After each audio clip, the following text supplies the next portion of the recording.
মেয়েকে ডাকো। এতদিন ধরে এত চেষ্টা করলাম নিজেরে লুকায় রাখার জন্য, পারলামই। আপনাদের জন্য বের হয়ে আসতেই হইল। হতাশ, খুবই হতাশ। মা, মেয়েগুলো কি বলে? চা খাবেন? ঢেলে দেই। হ্যাঁ, স্যুটে আমাকে কেমন লাগছে? So beautiful, so elegant, just looking like আ ওয়াও। আচ্ছা, তুমি কি এর আগে কখনো প্রেম করেছো? কয়েকটা করেছি। কাজটা কি তুমি ঠিক করেছো না?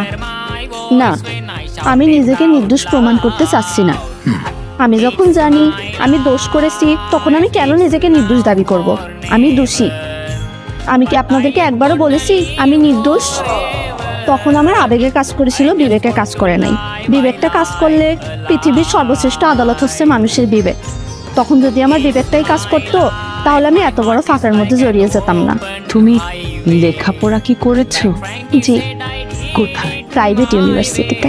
ভাগ্যিস আমার বাবা মার অঢেল টাকা ছিল না, তাহলে আমাকেও অনেক টাকা দিয়ে প্রাইভেট ইউনিভার্সিটিতে পাঠাতো অশ্লীলতা শিখাতে।